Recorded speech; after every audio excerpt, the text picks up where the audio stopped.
Hi, good afternoon, everyone. This is Sabrina Dami with your 13 Now update on this Wednesday, March 6th. It is a busy day, and we start with an update on that remarkable video we showed you first last night, and we have new details on the driver. This was a wrong way driver who ended up going over an overpass over the thruway bridge.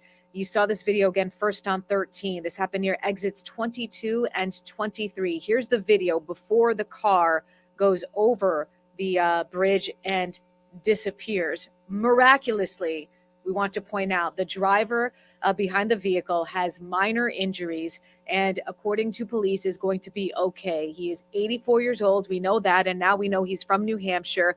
Police do tell us he was not impaired by drugs or alcohol. We'll continue to look into the latest updates on this. We have some breaking news now, an investigation right now into a fatal train accident in Skodak. We did visit the area where this happened right near River Road today. We know one person was hit by the train, a pedestrian, somehow near the tracks, and that person was killed. It happened around 8:45 this morning. We are working to find out more details on that. We do have some sad news to pass along to you. We have now learned that the son of New York State Assemblyman Robert Smullen has passed away. This comes after his name was AJ. AJ Smullen was hit by a car on February 2nd. It happened right near Route 7 in front of Bellevue Women's Hospital. AJ was in the ICU for several days at Albany Medical Center. Assemblyman Smullen updated the public via Facebook today saying AJ's fight is over and he and his wife are heartbroken. Assemblyman Smullen represents the 118th Assembly District. That area is made up of all of Hamilton County, parts of Fulton, Montgomery counties as well. Our condolences to the Smullen family.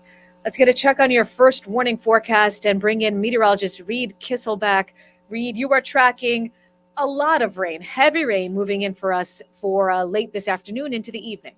Yes, Sabrina, thankfully the heaviest of that doesn't really look to get here till after the evening commute, more so between that 9 and 11 p.m. window. So a lot of people, thankfully, won't be on the roads at that point. But those who will be out, we'll still have to keep in mind that we might get a couple pockets of some localized ponding of the water out on the roads.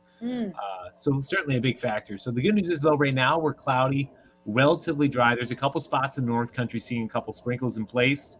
But it is going to become more widespread now as we work our way through the And you're talking about a significant amount, Reed. How much are we looking at? It's on top of what we've already seen. So yesterday we had rainfall totals from about half of an inch to an inch.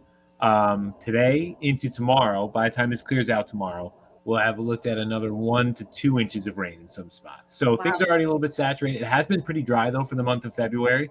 So we're not anticipating any sort of like flood watching effect for our area. But it's still possible in those spots where it got a little bit more soaked, where you can see a little bit of something pop up. Right, and in those usual problem areas that we see around the capital region. Yeah, so we'll take a look out at Catskill right now. We're at 50, no measured rain just yet. We'll also take a look out at the roads. Traffic going fine, not really raining at all just yet. But as we take a look at the first warning live Doppler radar, radar's down, so this is showing clear conditions at the moment. But what we will see, I'll zoom on out here. I'll go back over and change it. The graph to be able to go. Is we have already a band just to the north of our area here. And now you're starting to notice south of Albany, that rain's starting to fill in as that coastal low starts to approach our region. So what we're going to see is hour by hour, that rain's going to start to build a little bit more. You know, you got to love it when you select the wrong radar graphic on accident there. So you're doing such a good job, though. And I love how people can see the real live TV here underway. You know it. But yeah, so we'll time it out a little bit, hour by hour. You notice it will start to fill in this afternoon a little bit more. And so by 4 o'clock, there's still going to be a couple dry windows to start. But look at areas west of Amsterdam, north of Glens Falls, a couple more moderate bands of rain starting to form. So those two fronts are now going to collide over our region and set itself up with a moderate band of rain. So by 6, it's a widespread, it's a steady rain. For most of us, it's a light rain, but still some pockets of some moderate rain in the mix. And that becomes more prominent by around 9 o'clock, especially for Southern Greene, Columbia, and Berkshire County. That's where you're going to see it more so last longer than other spots of our area. You see even by 11 o'clock, those bands start to push a little farther north and we have even steadier and heavier rain in parts of Greene, Columbia, and Berkshire County. So that stays with us even through the overnight period. By 7 a.m., thankfully, it's still a few scattered light rain showers, and it improves significantly by the end of it. By noontime, we're looking at dry conditions over our area overall, with the exception of maybe an isolated shower or two in the Berkshires and the Greens. And then here's that rainfall forecast that we were talking about. So from now until noon tomorrow, when all that clears,